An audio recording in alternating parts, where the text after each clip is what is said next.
Hello नमस्कार, मैं doctor Rajneesh Kumar आप सभी का एक बार फिर से हार्दिक स्वागत करता हूं। आज के वीडियो लेक्चर में हम चर्चा करेंगे यूजीसी एनटीए नेट यूनिट 10 के अंतर्गत पार्ट 3 के लेक्चर के ऊपर, जिसमें कि हमने कुल 3 रचनाओं को शामिल किया है। इससे पहले पार्ट 1 और पार्ट 2 पर भी विचार किया था, जो कि आप सभी को आपकी प्रतियोगी परीक्षा के दृष्टिकोण से अच्छा लग रहा होगा। आपका मनोबल और आत्मविश्वास उन वीडियो लेक्चर से बढ़ रहे होंगे। इसी उम्मीद से मैं हर माध्यम से आप सभी से जुड़ने की कोशिश करता हूं। जब भी ज़रूरत पड़ती है तो हम टाइपिंग करते हैं, और ज़्यादा ज़रूरत पड़ती है तो खुद हैंड राइटिंग में लिखकर हम कोशिश करते हैं कि आपकी तैयारी बाधित न हो। तो इस जज्बे को आप सभी ध्यान में रखिए और अपने जज्बे को भी बना कर रखिए। धीरे धीरे आप सभी की कृपा से हम 25,000 के सब्सक्राइबर तक पहुंचने की कगार पर हैं, और मैं यही उम्मीद करूंगा कि अगर आप सभी एक एक सब्सक्राइबर भी अपने परिचितों के माध्यम से जोड़ते हैं तो ये संख्या लगभग 50,000 के आसपास में पहुंच जाएगी। हालांकि मैं चाहता हूं कि हर वीडियो लेक्चर में इस तरीके की बातें न करूं। आप सभी बहुत ही समझदार हैं और आप चाहते हैं कि इस चैनल पर ज़्यादा से ज़्यादा लोग जुड़ें। फिर भी मन में कुछ बातें रहती हैं, तो इसलिए हमने रख दी। चलते हम सीधे बात करते हैं पहले क्वेश्चन के ऊपर। पहला प्रश्न है, आप हुदरी किस विधा की रचना है? तो आपको अब समझ में आ गया होगा कि आज हम किन किन रचनाओं के बारे में चर्चा करने जा रहे हैं। जिसमें कि पहला प्रश्न यहाँ पर है कि आप हुदरी किस विधा की रचना है? ऑप्शन दिया गया है आत्मकथा, जीवनी, संस्मरण, यात्रावृत्त। तो अगर आपने यूनिट 10 का थोड़ा बहुत भी अध्ययन किया होगा तो आपके दिमाग में तुरंत इसका सही जवाब आ गया होगा। साथ में आप हुदरी के रचनाकार का भी नाम आ गया होगा। सही जवाब है इसका ऑप्शन ए, आत्मकथा के रूप में जानी जाती है आप हुदरी। अगला प्रश्न है, आप हुदरी के संबंध में सत्य नहीं है।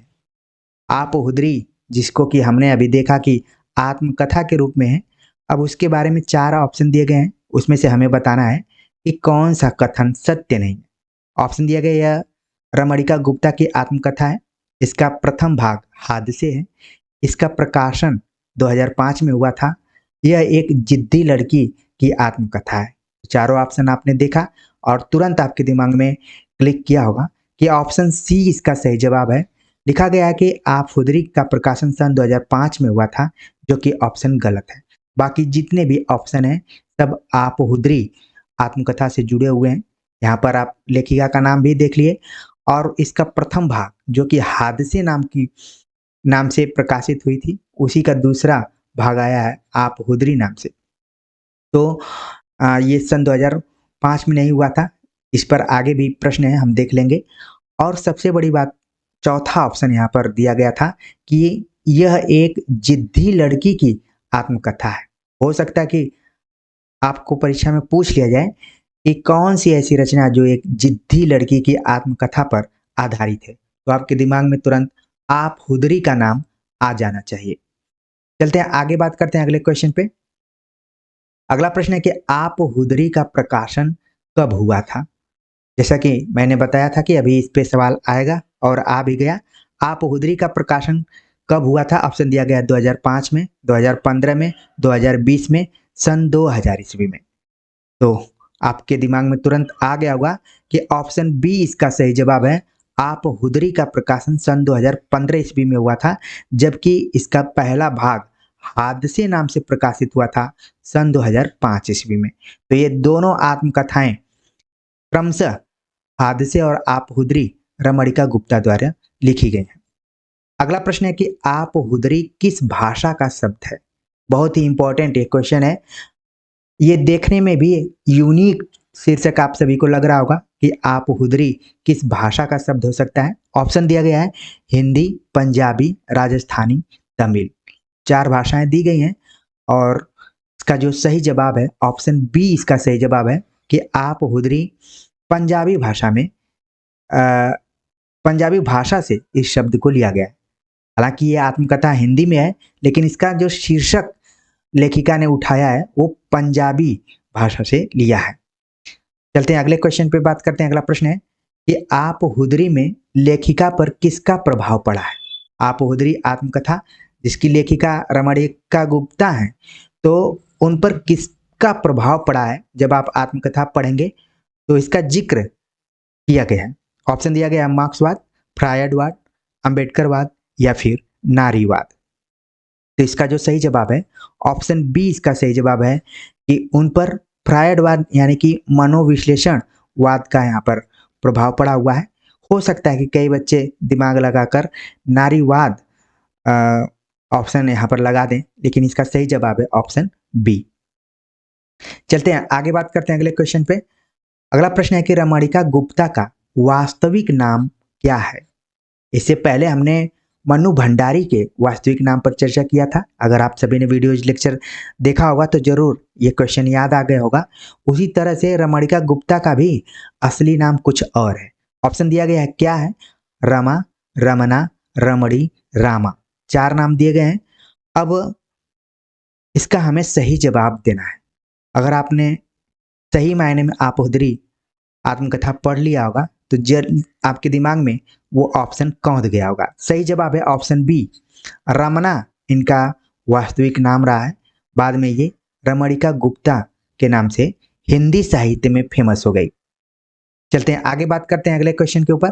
अगला प्रश्न है कि आप हुदरी आत्मकथा के आधार पर रमणिका गुप्ता का प्रारंभिक प्रेम निम्नलिखित में से किस पात्र से हुआ था। जब आप हुदरी आत्मकथा पढ़ेंगे तो वहां पर कई ऐसे प्रेम संबंधों का जिक्र किया गया है, नाम आते हैं। इस प्रश्न के मुताबिक हमें बताना है कि रमणिका गुप्ता का प्रारंभिक प्रेम किस पात्र से हुआ था। ऑप्शन दिया गया है बलराम, हमीद, वेद प्रकाश गुप्ता, बलजीत। एक चीज आपको ध्यान में रखना है सही आंसर तक पहुंचने से पहले कि ये चारों जो पात्रों का नाम दिया गया है सभी का संबंध आप हुदरी से है। तो इसका जो सही जवाब है कि बलराम नामक जो पात्र है उससे सबसे पहले इसका प्रेम दिखाया जाता है रमणिका गुप्ता का। और इस आत्मकथा में पूरा भरा पड़ा हुआ है प्रेम संबंध। कई बार सही संबंध है, कई बार अवैध संबंध है, कई बार चोरी छिपे वाले संबंध है। तो संबंधों की क्या इसमें भरमार है। तो इस चीज को बिल्कुल आप अपने दिमाग में रखिए। स्टोरी को आप बिना पढ़े हुए भी आराम से अगर इस लेक्चर को देख लेते हैं तो क्वेश्चंस को हल कर लेंगे। चलते हैं आगे बात करते हैं। अगला जो प्रश्न है कि रमणिका गुप्ता का जन्म किस राज्य में हुआ था। ऑप्शन दिया गया है दिल्ली, उत्तर प्रदेश, पंजाब, हरियाणा। तो रमणिका गुप्ता का जो जन्म हुआ था वो पंजाब में हुआ था।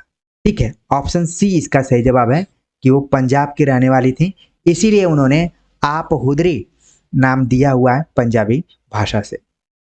अगला प्रश्न है कि आप हुदरी की लेखिका किस पुस्तक को पढ़ने के बाद पूजा पाठ कर्मकांडों के ऊपर विश्वास कम करने लगी। एक जगह उन्होंने जिक्र किया है कि फला पुस्तक पढ़ने के बाद पूजा पाठ करने में या फिर कर्मकांड को करने में इनकी रुचि घटने लगी थी। ऑप्शन दिया गया है गीता, रामचरितमानस, संविधान, सत्यार्थ प्रकाश। तो इसका जो सही जवाब है ऑप्शन डी इसका सही जवाब है कि सत्यार्थ प्रकाश नाम की उन्होंने रचना पढ़ी। इसके बाद उनका पूजा पाठ कर्मकांडों से मन दूर होने लगा। अगला प्रश्न है कि आप हुदरी में लेखिका ने किस पंजाबी कुप्रथा का वर्णन किया है। आप हुदरी में एक कुप्रथा का जिक्र किया गया है, उस वहीं से सवाल को बनाया गया है कि कौन सी वो कुप्रथा रही है जिसका कि जिक्र लेखिका ने किया है। ऑप्शन दिया गया है चिड़ी मार, कुड़ी मार, हल योग, हठ योग। तो इसका जो सही जवाब है ऑप्शन बी इसका सही जवाब है कुड़ीमार नाम की एक प्रथा है जो कि कुप्रथा के रूप में है। पंजाब में ये फेमस रही है। जो बच्चे वहाँ के होंगे इस चीज़ को अच्छे से समझ रहे होंगे। आप हुदरी में इसका जिक्र किया गया होगा। अगला प्रश्न है कि आप हुदरी एक दिलचस्प और दिलकश आत्मकथा है, किसका कथन है। यहाँ पर एक कथन दिया गया है आप हुदरी के संबंध में। कहा गया कि आप हुदरी एक दिलचस्प और दिलकश आत्मकथा है, किसका कथन है। ऑप्शन दिया गया नामवर सिंह, राजेंद्र यादव, मैनेजर पांडे, गोपाल राय। इसका जो सही जवाब है यहाँ पर ऑप्शन सी इसका सही जवाब है। मैनेजर पांडे का यह मानना है कि आप हुदरी एक दिलचस्प और दिलकश आत्मकथा है। अगर आप इस आत्मकथा को नहीं पढ़े हो तो जब भी समय मिले तो जरूर पढ़ लीजिए, या फिर एग्जाम के बाद एक नज़र जरूर इसको पढ़ने की कोशिश कीजिएगा। चलते हैं आगे, बात करते हैं। अगला प्रश्न है, भोला राम का जीव किस विधा की रचना है? भोला राम का जीव किस विधा की रचना है? ऑप्शन दिया गया आत्मकथा, कहानी, उपन्यास, निबंध। इसका जो सही जवाब है ऑप्शन बी भोला राम का जीव, जो कि हरिशंकर परसाई द्वारा लिखी गई एक कहानी है। ठीक है, चलते हैं आगे, बात करते हैं। अगला प्रश्न है, भोला राम का जीव की शुरुआत कहाँ से होती है? अगर इस कहानी को आप पढ़े होंगे तो इसकी शुरुआत कहाँ से होती है? ऑप्शन दिया गया जंगल, दरबार, स्वर्ग, नरक। तो जिक्र सबका किया गया है, लेकिन इसकी शुरुआत कहाँ से होती है ये हमें बताना है। तो इसका जो सही जवाब है ऑप्शन बी इसका सही जवाब है कि दरबार से शुरुआत होती है। मतलब कि कहानी को जब आप पढ़ेंगे तो इसकी स्टार्टिंग दरबार से शुरू होती है। अगला प्रश्न है कि भोला राम का जीव की कथा वस्तु या विषय वस्तु क्या है? ऑप्शन दिया गया है धर्म और दर्शन, भ्रष्टाचार और रिश्वत, जल जंगल और जमीन, उपयुक्त सभी। तो अमूमन जब भी ऑप्शन में उपयुक्त सभी कोई विद्यार्थी देखता है तो उसको लगता है कि यही ऑप्शन सही होगा, लेकिन यहाँ पर यह ऑप्शन सही नहीं है। इसका सही जवाब है ऑप्शन बी भ्रष्टाचार और रिश्वत को इस पूरे कहानी में उठाया गया है। अगला प्रश्न है, भोला राम का जीव के संदर्भ में सही नहीं है। भोला राम का जीव के संदर्भ में सही नहीं है। ऑप्शन दिया गया है यह परसाईकृत है, यह व्यंग प्रधान है, इसका प्रकाशन 1958 में हुआ था, यह निबंध है। तो आपने देखा, तुरंत आपके दिमाग में आ गया होगा कि ऑप्शन डी इसका जो है यहाँ पर गलत ऑप्शन है। ये निबंध नहीं बल्कि कहानी के रूप में है। बाकी जितनी भी चीजें यहाँ पर बताई गई हैं सब भोला राम का जीव के संदर्भ में सही है। अगला प्रश्न है कि जामुन का पेड़ के लेखक हैं। जामुन का पेड़ के लेखक हैं। ऑप्शन दिया गया हरिशंकर परसाई, शेखर जोशी, कृष्णचंद्र मंटो। तो जामुन का पेड़ आपके पाठ्यक्रम में लगा हुआ है। बहुत ही इंटरेस्टिंग रचना है जिसको कि आपको जरूर पढ़ना चाहिए। फिलहाल इसके लेखक के बारे में हम देख लेते हैं। इसका जो सही जवाब है ऑप्शन सी इसका सही जवाब है कि कृष्णचंद्र द्वारा ये लिखा गया है जामुन का पेड़। अगला प्रश्न है, जामुन का पेड़ किस विधा की रचना है? ठीक वैसे ही भोला राम का जीव जैसे दिया गया उसी तरह से जामुन का पेड़ भी विधा है। किस विधा में है ये हमें बताना है। ऑप्शन दिया गया कहानी, उपन्यास, निबंध, आत्मकथा। इसका जो सही जवाब है ऑप्शन ए इसका सही जवाब है। ये कहानी विधा के अंतर्गत लिखी गई है जामुन का पेड़, जिसके राइटर के बारे में, कहानीकार के बारे में आपने पिछले क्वेश्चन में देख लिया है। अगला प्रश्न है कि जामुन का पेड़ की विषय वस्तु क्या है? ऑप्शन दिया गया धर्म और दर्शन, सरकारी महकमे की कार्यशैली व लाल फीताशाही, जंगल, जल जमीन, या फिर उपयुक्त सभी। तो जामुन का पेड़ केवल नाम चेंज हुआ है, लेकिन यहाँ पर आप देखेंगे कि समस्या वही है जो भोला राम का जीव है। ऑप्शन बी इसका सही जवाब है। सरकारी महकमे की कार्यशैली व लाल फीताशाही का जिक्र कृष्णचंद्र ने जामुन का पेड़ में किया है। बहुत ही इंटरेस्टिंग है रचना, जरूर समय निकाल कर पढ़िए। अगला प्रश्न है कि जामुन का पेड़ का नायक इन दो विभागों की कार्यशैली से जूझ रहा है। जब आप इस रचना को पढ़ेंगे तो इसमें दो विभाग जो कि जुड़े हुए हैं, उन्हीं के कार्यशैली को मुख्य तौर पर लेखक ने केंद्रीय विषय वस्तु बनाया हुआ है। ऑप्शन दिया गया कि वो कौन से विभाग हैं? गृह मंत्रालय व रक्षा मंत्रालय, विदेश मंत्रालय व गृह मंत्रालय, एग्रीकल्चर व हार्टिकल्चर विभाग, या फिर इनमें से कोई नहीं।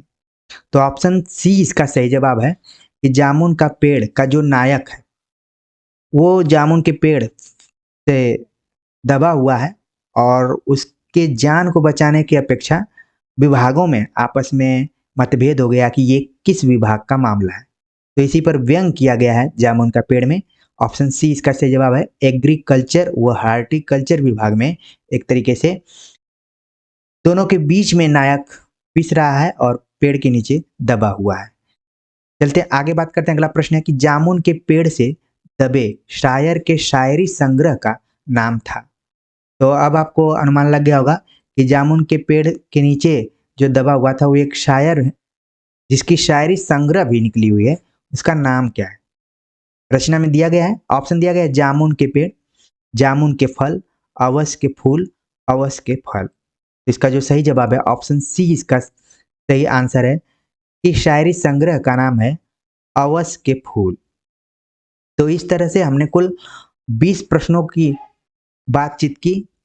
देखने में ये केवल 20 प्रश्न हैं, लेकिन इन 20 प्रश्नों के माध्यम से हमने कुल 3 रचनाओं को कवर करने का प्रयास किया है और कोशिश की है कि इन 20 प्रश्नों के माध्यम से उन रचनाओं के निचोड़ को या फिर सार तत्व को हम आसानी से समझ जाएं।